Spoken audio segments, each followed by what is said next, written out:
68세 은퇴한 대학 교수 부부의 하루 압구정 현대 아파트에서 보내는 한 달 생활비 900만 원의 진실. 은퇴를 준비하는 사람들은 종종 두 가지 상상을 합니다. 하나는 이제 돈 걱정 없이 편하게 살고 싶다는 기대이고, 다른 하나는 은퇴하면 소비가 줄어들겠지라는 막연한 믿음입니다.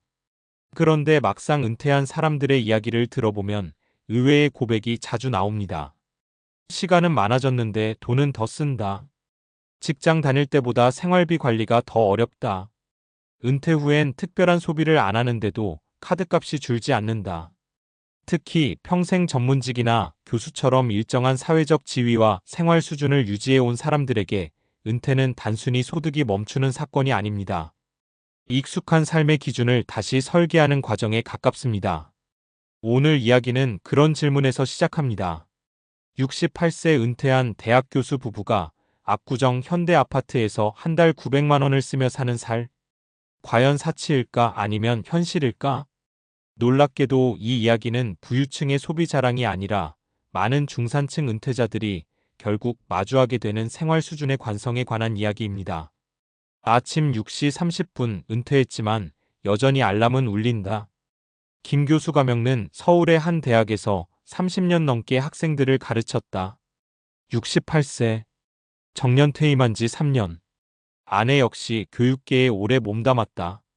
지금 두 사람이 사는 곳은 압구정 현대 아파트. 오래전에 마련한 집이라 대출은 없다.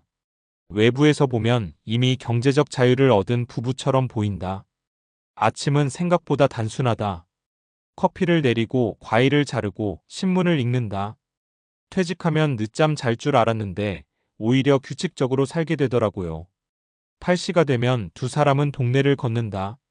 한강까지 가볍게 산책하고 돌아오는 길에 빵집에 들른다. 점심은 대개 집에서 먹는다. 그러다 일주일에 서너 번은 약속이 생긴다. 전 동료, 제자, 지인들과 식사. 여기까지 들으면 생활비가 크게 들 것 같지 않다. 그런데 월말 정산을 해보면 숫자가 다르게 나온다. 한 달 900만 원 어디에 쓰였을까? 김 교수 부부의 월 평균 지출을 들여다보면 의외로 평범하다. 관리비 및 주거 유지비 130만 원, 식비 및 외식 220만 원, 차량 유지비 90만 원, 보험 및 의료비 110만 원, 문화생활 및 취미 120만 원, 여행 모 인경조사 150만 원, 기타 생활비 80만 원, 합계 약 900만 원. 많은 사람들이 여기서 놀란다. 둘이 사는데 900만 원? 하지만 항목을 보면 극단적인 사치가 없다. 오히려 특징은 하나다. 삶의 질을 낮추지 않았다. 은퇴의 가장 큰 함정은 생활비 착시다. 직장 생활 때는 월급이 들어오니까 소비가 크게 느껴지지 않는다. 하지만 은퇴 후에는 다르다. 예를 들어 연금과 금융소득으로 월 700만 원이 들어오는데 생활비가 900만 원이면 매달 200만 원씩 자산을 꺼내 쓰게 된다. 1년이면 2,400만 원, 10년이면 2억 4천만 원. 그런데 많은 은퇴자들은 이 구조를 늦게 발견한다. 왜냐하면 생활 수준은 한 번 올라가면 쉽게 내려가지 않기 때문이다. 김 교수도 말했다. 퇴직 전엔 은퇴하면 월 40만 500만 원이면 충분할 줄 알았어요. 그런데 실제로는 훨씬 다르더군요. 생각해보면 당연하다. 시간이 많아지면 집에 있는 시간이 늘고 외식이 늘고 여행을 가고 건강관리 비용이 늘고 사람 만나는 횟수도 늘어난다. 지출이 줄기보다 오히려 재배치된다. 그런데 이 부분은 왜 불안하지 않을까? 흥미로운 건 생활비 900만 원보다 이 부분이다. 김 교수 부부는 돈 이야기를 할 때 숫자보다 시간을 먼저 이야기했다. 우리는 얼마 쓰느냐보다 언제까지 이 생활을 유지할 수 있느냐를 계산했어요. 현재 자산과 연금 구조를 고려하면 90세 이후까지 큰 무리 없이 유지 가능하다고 판단했다. 그래서 소비를 줄이는 대신 기준을 만들었다. 첫째, 자녀 지원은 정기적이지 않다. 둘째, 여행은 연간 예산 안에서만 한다. 셋째, 의료비는 아끼지 않는다. 넷째, 현금 흐름이 줄면 먼저 소비를 조정한다. 이 원칙이 중요한 이유는 은퇴가 절약 대회가 아니기 때문이다. 은퇴 후 진짜 사치는 비싼 물건이 아니다. 많은 사람들이 은퇴하면 소비를 줄여야 한다고 생각한다. 물론 필요하다. 하지만 지나친 절약은 또 다른 문제를 만든다. 아끼기만 하다 보면 삶의 반경이 줄어든다. 외출이 줄고, 사람을 덜 만나고, 취미를 포기하고, 건강 관리도 미루게 된다. 그 결과 예상보다 더 빨리 삶의 활력이 떨어진다. 김 교수 부부는 오히려 반대로 생각했다. 우리가 평생 모은 돈은 결국 시간을 잘 쓰기 위한 도구 아닌가요?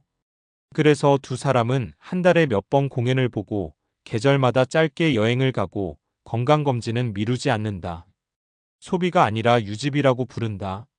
삶을 유지하는 비용. 결국 은퇴 준비의 핵심은 얼마 모았느냐보다 얼마로 살 수 있느냐다. 은퇴를 앞둔 사람들은 종종 목표 금액부터 정한다. 10억, 20억, 30억. 하지만 실제로 중요한 질문은 이쪽이다. 내가 원하는 하루는 얼마가 드는가? 아침 산책, 좋은 커피 한 잔, 친구와의 식사, 가끔 떠나는 여행, 병원비 걱정 없는 생활. 이 조합이 월 250만 원인지 500만 원인지 900만 원인지 알아야 준비가 시작된다. 압구정 현대 아파트에서 한 달 900만 원을 쓰는 68세 은퇴 교수 부부의 이야기가 특별해 보일 수 있다. 하지만 그 안을 들여다보면 사실 아주 평범한 질문 하나가 있습니다. 우리는 남은 시간을 어떤 방식으로 살 것인가? 은퇴 준비는 돈을 모으는 일이 아니라 결국 자신에게 맞는 하루를 설계하는 일인지도 모릅니다. 그런데 더 중요한 질문이 남는다. 은퇴 후 생활비는 왜 생각보다 줄지 않는가? 김 교수 부부의 이야기를 여기서 멈추면 단순히 돈 많은 은퇴자의 사례처럼 보일 수 있다. 하지만 이 사례가 흥미로운 이유는 소비 규모가 아니라 인간이 가진 심리와 생물학적 특성 때문이다. 실제로 은퇴 후 지출 구조를 연구한 행동경제학과 노년학 연구들을 보면 흥미로운 공통점이 있다. 은퇴하면 소득은 감소하지만 행복을 유지하려는 소비는 생각보다 천천히 줄어든다는 것이다. 왜 그럴까? 인간의 만족은 절대 수준보다 익숙한 기준에 적응한다. 젊을 때 우리는 돈이 많아지면 만족도도 계속 올라갈 것처럼 생각한다. 그런데 심리학에서는 이를 쾌락 적응 어다닉 애덕테이션이라고 부른다. 좋은 집, 좋은 동네, 좋은 식사, 편한 이동 수단. 처음엔 특별하지만 시간이 지나면 뇌는 그것을 기본값으로 인식한다. 압구정 현대 아파트에 사는 것이 중요한 게 아니다. 어느 지역이든 어느 수준이든 사람이 오랫동안 익숙해진 생활은 뇌 입장에서 평범한 하루가 된다. 그래서 은퇴 후 갑자기 생활 수준을 낮추면 단순한 소비 감소가 아니라 생활 환경 상실로 받아들이는 경우가 많다. 김 교수 부부가 외식을 줄이지 못한 것도 같은 맥락이다. 예전에는 점심이 학교에서 해결됐다.